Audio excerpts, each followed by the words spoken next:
A year ago, my beloved LG G3 died and I had no money left to replace it. So why not use my old leftover cell phones from the past? And so I revived two of my old cell phones in 2016. Blackberry, the former leader of high-class business phones. The physical keyboard, a clear and vivid display, the business-oriented OS, and its smart integration of social media all over the US.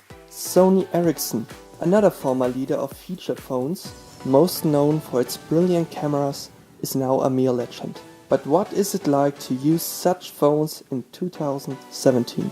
This is a review of the Blackberry Naite 790 and the Sony-Ericsson Naite. The Blackberry Naite 790 uses a 2.5-inch TFT display with a resolution of 480 by 360 pixel. Despite the low resolution, text and pictures look crisp and clear. It's not as sharp as modern smartphone displays with HD or 2K resolution, but it's okay for everyday use. The viewing angles and the colors though, are far away from modern standards. The audio quality when making phone calls is excellent for both caller and the receiving end. The built-in mono speaker can get very loud and listening to music is absolutely fine. The Naite 790 uses a 5-megapixel camera which allows the phone to make VGA videos. This is mere joke nowadays, but picture quality is still okay, even in 2017. Okay, it's not as crisp or colorful as modern smartphone cameras, but for a quick snapshot or for documents is absolutely fine. Here are a few samples of the 5-megapixel camera.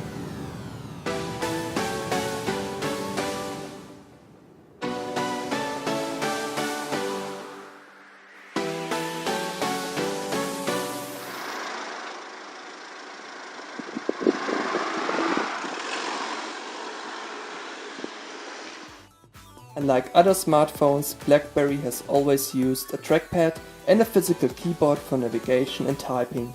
And boy, it's wonderful to use a trackpad for scrolling and a clicky keyboard when writing notes, even when you are used to highly precise touch display of smartphones nowadays. The whole operating system, which is Blackberry OS 7.1, makes the most of its physical buttons and writing text is really quick. The Sony-Ericsson Naite uses a 2.2-inch TFT display with a resolution of 240 by 320 pixel. That's far away from HD, but even though it's okay, text is clear and readable and the whole navigation is usable. But it's not enough for looking at pictures or watching videos. Viewing angles and colors are acceptable at best, but this phone isn't made for media consumption, so it's okay. Audio quality when calling is okay, even though it's a little lump for the receiving end. Voice quality is okay and listening to music with the built-in mono speaker is acceptable.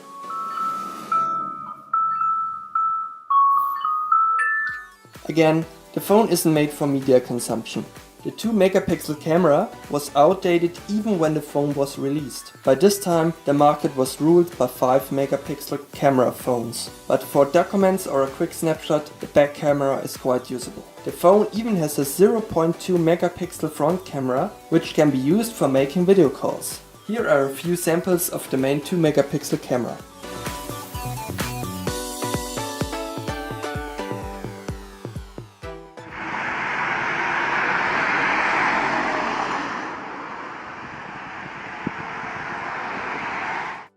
The Sony-Ericsson uses Sony-Ericsson's proprietary OS. Basic features like making notes, a calculator, a browser, even some games and a mail client are included.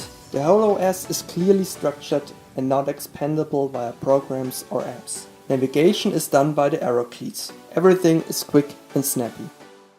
Using old not-so-smart phones in 2017 is like watching an old black and white movie. You can see and respect their strengths, but on the other hand, you know what modern movie makers are capable of. It's totally fine to use these phones for making calls and texting, but otherwise they are nearly useless. You can make better photos with any digital camera, and for planning your week, a paper calendar is more powerful than these phones. But it's a breeze to only use your phone when it's necessary, because you can only do basic stuff. And so, you get a lot of free time. I hope you enjoyed this review and I see you next time.